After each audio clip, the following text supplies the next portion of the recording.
Kenn Rashad, joined by Southwestern Athletic Conference Commissioner Dr. Charles McClelland. And for those of you who are unaware, the SWAC recently announced on Monday its plans to postpone all fall sports for 2020 into the spring of 2021. And joining me is Commissioner Charles McClelland. Commissioner, thank you, sir, for taking a few minutes to meet with me. No problem, Ken. Thank you for having me on your show today. Obviously, with COVID, with the pandemic, and obviously with the student athletes being first and foremost the ultimate concern for their safety and well-being, talk about the factors, given what we know now and given where we are at this point, that went into the decision to move all sports from the fall to the spring. Well, ultimately, Ken, we followed our plan. I think we unveiled parts of our plan publicly about a month ago, and then even a little bit before that. And that plan called for us, I guess, let me go back to the March, April timeframe. We started to have our meetings with our athletic directors and our presidents, and we put this plan together on what we would like to see come fall time. And we said if COVID-19 was in check, we'll start the season with all, blaze ahead during Labor Day weekend, as we normally would football, and a week before with all of our other sports, soccer and volleyball and cross country. But if we had some hiccups, then we need to create this alternate plan. And I think we talked about this last time that you and I spoke, and that alternate plan essentially said we could push it back all the way to October 17th. If we couldn't get it in within October 17th, then we had to look to the spring. Even in that regard, we had plans about spring, but although those plans were not definitive, we said that if we saw that it was going to become somewhat of a reality, we had to push it to the spring, then we would start working on those plans. Well, we've had all of these meetings.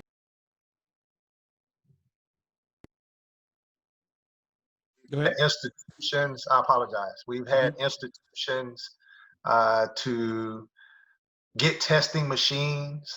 We have some that already have testing machines on campus. We have some that have relationships with hospitals where they have testing already set up. But we also had some that were having difficulties getting testing. So creating this bubble was starting to become a great concern for us. So our Council of Presidents met about 2 weeks ago.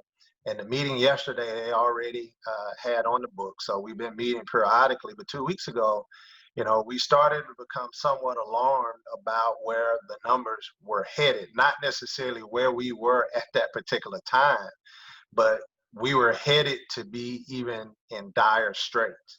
So at that meeting, we said, hey, we'll take a pause right now.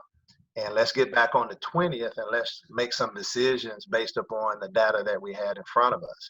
So as I talked to the Council of Presidents, I said, hey, let's take a look at our plan from October 17th and let's start to count backwards. And ultimately what we did was, if we counted backwards from the time that it played to get ready, the number of games that it would take in order for us to play on that October 17th date, we were looking at a drop dead date somewhere around the first week, no later than the second week in August. And given where we are right now, we know very positively that we're not going to be any better 3 weeks from now than we are now. So there was really no need to prolong the decision.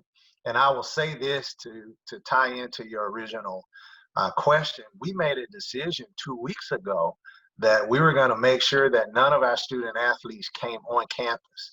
The reason why we did that was to allow us the requisite amount of time to evaluate all of the factors that were involved and make a logical decision without putting anybody in harm's way. So I know that there was some talk about the timing of when the Southwestern Athletic Conference made their decision, but it was based upon all of the factors that we had to take into consideration without putting anybody in harm's way. So with respect to that decision, and obviously making this shift from fall sports to have them being played in the spring, that obviously presents a new, unique set of challenges. So let's start with testing, because the NCAA, if I'm not mistaken, recently released, I guess, like some guidelines as to what I guess, minimum expectations would be of its member institutions. And if I'm not mistaken, I believe that you even expressed some concerns as to whether or not some of the schools within the conference would be able to adhere to some of those standards. Is that still the case right now? And does this give you or give some of the member schools extra time to plan to meet some of those minimum standards? Yeah, absolutely. It was a concern. And I will tell you very emphatically, Alabama State has led this charge. They actually have testing machines on campus currently. And they will be able to test and turn those results around in 20 minutes. And there are other institutions, Jackson State, Prairie View, A&M University, that had their protocols in line. But keep in mind, Ken, not only are we asking for these machines and these tests and these PPEs, everybody in the nation is doing so. So in order to get prepared and to get ready for football in the next 3 weeks or 4 weeks, because camps are starting, in a couple of weeks, some of our institutions, even if they had the resources, did not have the supplies there ready for us to be able to start. So this does give them time to be able to invest and have requisite time in order to get all of the things that's needed in order to test and create the bubble. But when you start talking about, spring and costs, shifting it from fall to spring will hopefully alleviate a lot of those issues. We've talked to the CDC and talked to Brian Hayline almost weekly from an NCAA perspective. He's on all of our CCA calls about what trajectory we're on with testing and new tests and vaccinations and things of that nature. And we feel pretty comfortable in pushing it back to spring with that 8-week buffer time for them to start getting ready to play. That if we start our football games the last week in February, the first week, in March, that we're within that threshold to where most of the experts in the United States seems to think that we'll have some sort of vaccination. So we felt like that it was our best opportunity to be able to take sports from the fall and move them to the spring and be able to get a real vibrant sports season in with fans in the stands. So testing is a considerable piece of it, but keep in mind, it makes no sense for us to test on Monday and get those results back on Friday, because that test is already invalid. Until we can get our ability to test and get those results back almost immediately, all of the resources that we were going to spend on testing, it wouldn't have mattered anyway. We would have been throwing money away. So obviously that's the plan with respect to testing. But there is still another unique challenge that I'm guessing is not only going to be somewhat of a issue for you to address, but as well as member institutions, presidents and ADs and so forth. And that's with respect to moving fall sports to the spring. And then I guess at the same time, provided that everything goes as expected, still having to accommodate those spring sports.